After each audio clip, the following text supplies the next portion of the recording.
Our first guest is the chairman of the Foreign Relations Committee, Senator Bob Menendez of New Jersey. Senator, thanks for joining us.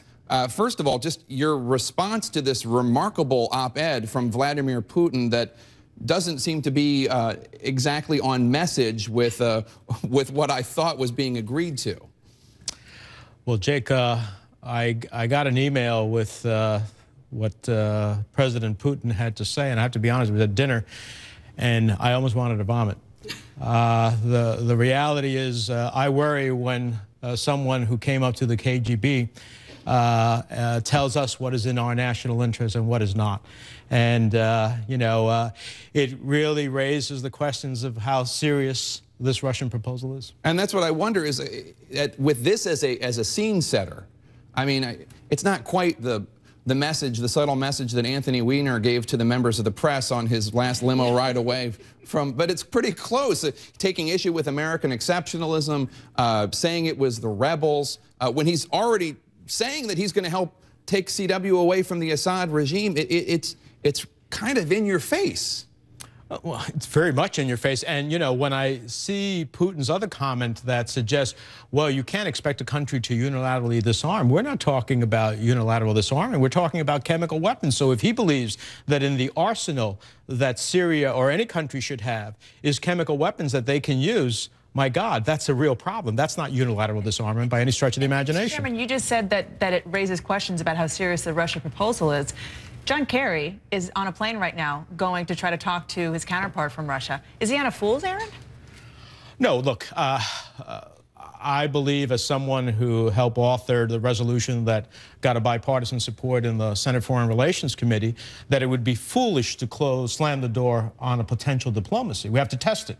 But all of the indicators from Russia beginning to back off of a Security Council resolution, which is the only confirming way that we'll know whether this is serious, to this latest op-ed piece, to the suggestion that unilateral disarmament means ability to use chemical weapons, that's a real serious consequence to the validity of this offer and the sincerity of it. But look, we have to test it, and I think we have to test it both for at home and abroad. But so is the Security Council resolution, can I nail you down on that? A Security Council resolution is what you must agree to, because the Russians in the past have agreed to have Iran abandon their nuclear weapons and then backed off of that. The Russians also agreed to a similar proposal to allow nuclear enrichment in their country for Iran and then backed off of that as well, wouldn't include teeth. So if they agree to this and then Syria balks, how should the rest of the world enforce it?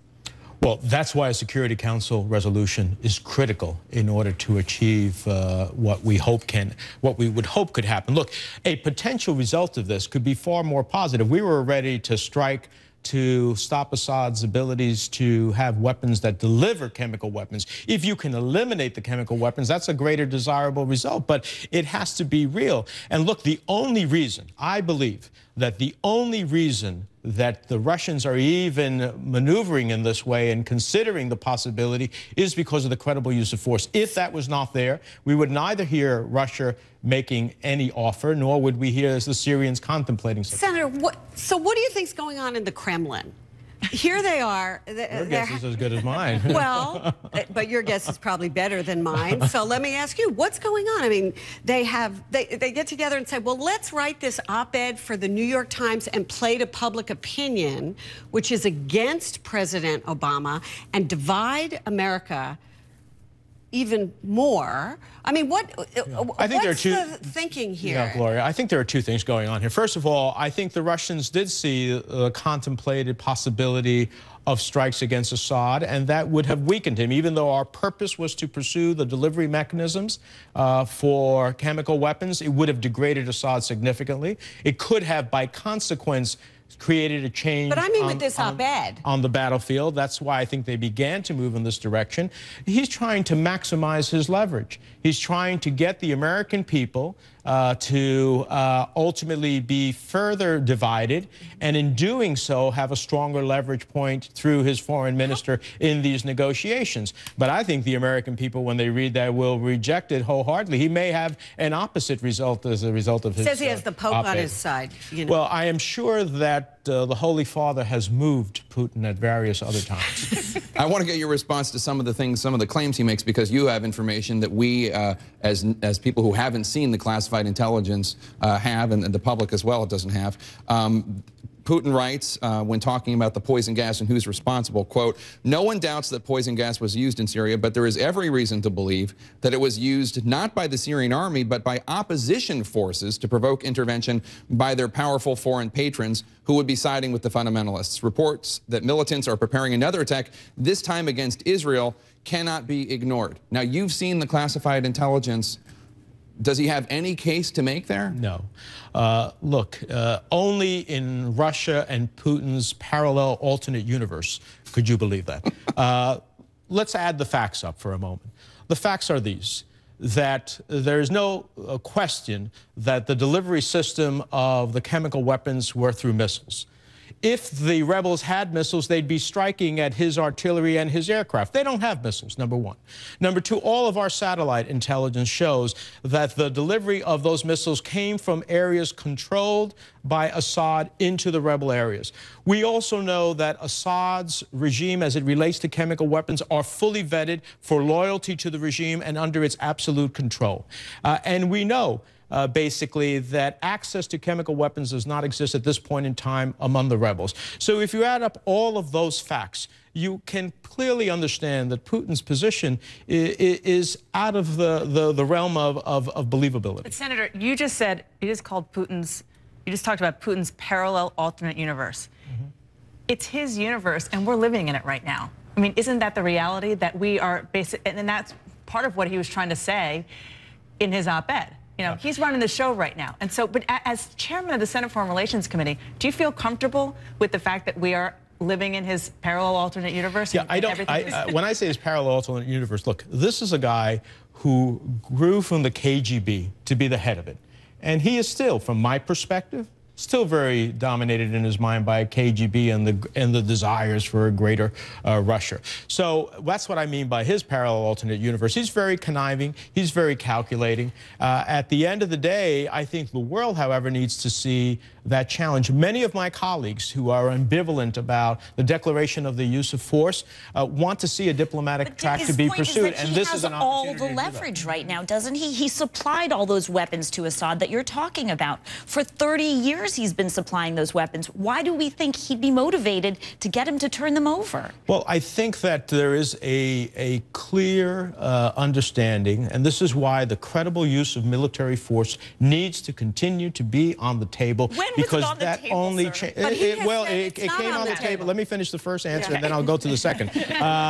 It's 4 on 1 here. Sorry. But I agree. But are you having so yes, you did. Let me finish the first answer, and that is he came to a conclusion strategically that there was a real possibility. Remember what the president said. The president said, "I have made the decision that the use of force is necessary, but I'm going to go to the Congress." He has not yet abdicated the possibility of the use of force under any set of circumstances. That's a real prominent possibility. So in that respect, he looks at the issues of Syria's interests. This is the only foothold they have in the Middle East. He's lost enormous support within the Middle East because of his position as a patron of Syria. And to be very honest with you, as he sees Syria eroding, even as they try to keep Assad in power, this is never going to be a country, from my perspective, where Assad's going to control the whole country. So the access to those chemical weapons, potentially at risk, may be in Russia's interest as well to make sure they're secured again. Hasn't he just stuck his thumb in John Kerry's eye, one in John Kerry's eye and one in President Obama's eye with this? That's 2 thumbs. 2 thumbs. He's 2 thumbs with this piece. Thank you. We have instant fact check at this table. Hasn't he done that with this op-ed and kind of stop things before they even start?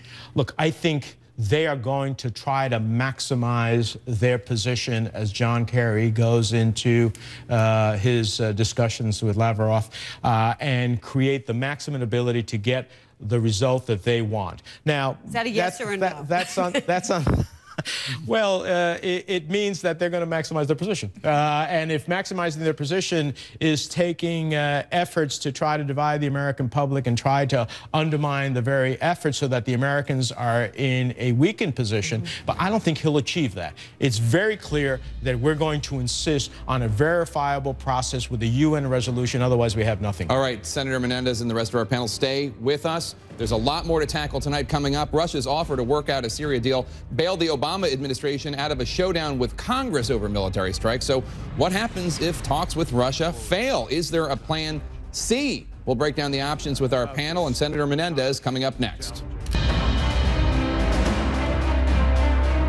Welcome back to Crisis in Syria Decision Point. Best case scenario for the Obama administration.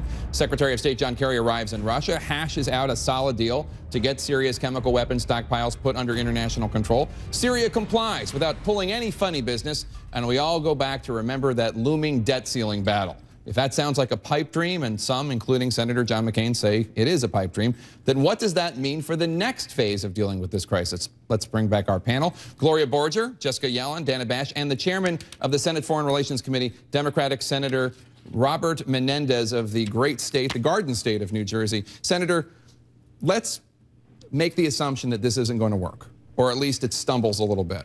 It seemed as though the House was definitely not going to support an authorization of force, and the Senate might not either, even though, of course, it passed through your committee, the Senate Foreign Relations Committee.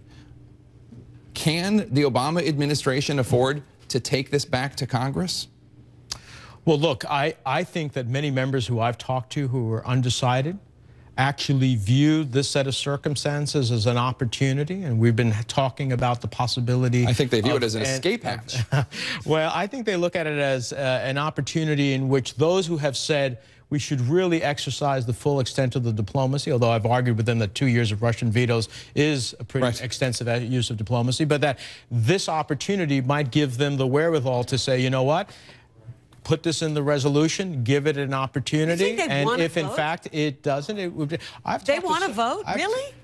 Because my impression is, well, do they want to vote? I don't know if anybody wants to vote, but to the extent that there is a vote, I think this would bring votes to the resolution that aren't necessarily there right now. And on that note, big part of the reason, as you well know, that the opposition was there is because people, even in your own party, feel that the case has not been made by the president. He gave a big speech last night, and your counterpart, Republican counterpart on the Senate Foreign Relations Committee, talked to me today and was extremely candid, frustrated, exasperated with the way the president handled that speech and this whole issue in general. Listen to what he said.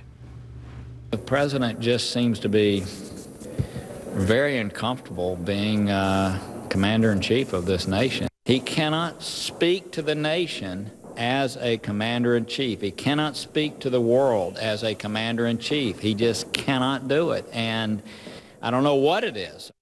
Now, this is for people who don't realize he's not a Republican firebrand.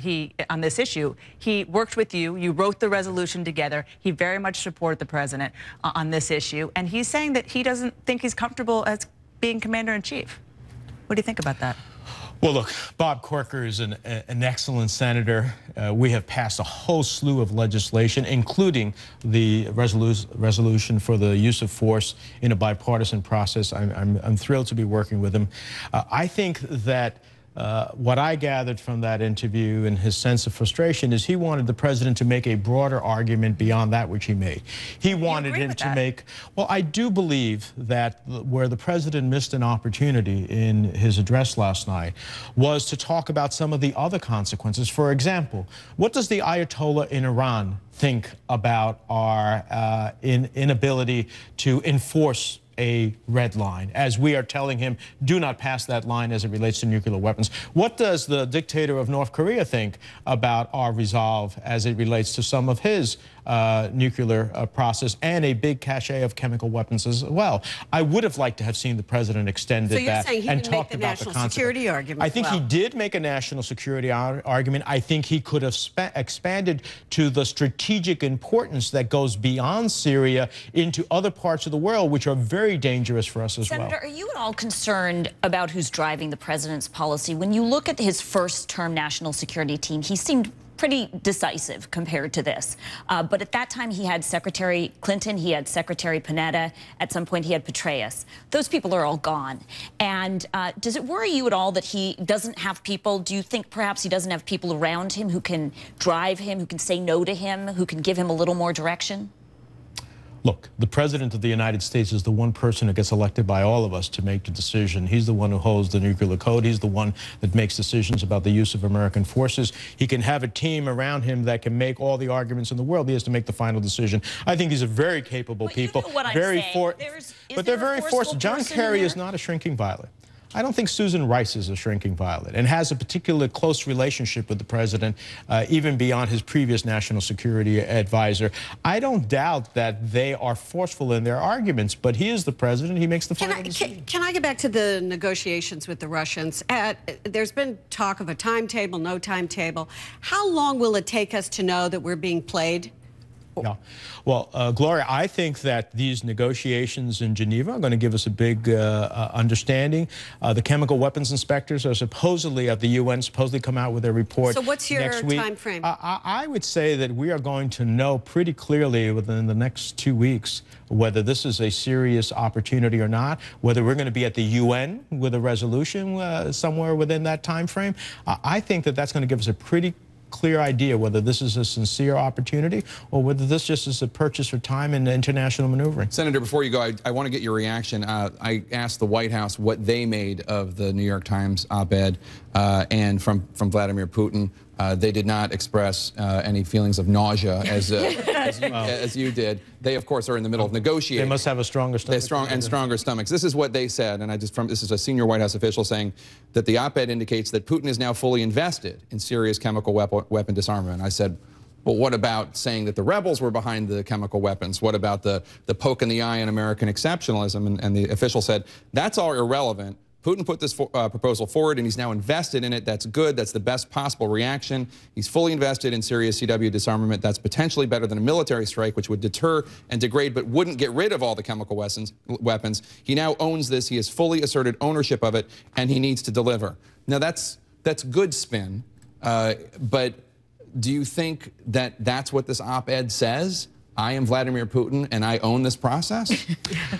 Look, I don't think that's necessarily what it says, but I don't disagree with the part of the analysis that says, look, Russia has played a card here, and they think it's going to work out to their advantage. This could be a total backfire for Russia. If at the end of the day, the sincerity, the transparency ends up being that this was just a ploy, I think the Russians pay a huge consequence for it. I think the world looks at it in a different way. I think Americans look at it in a different way, and that could backfire. Don't we pay a price too, though, if it fails?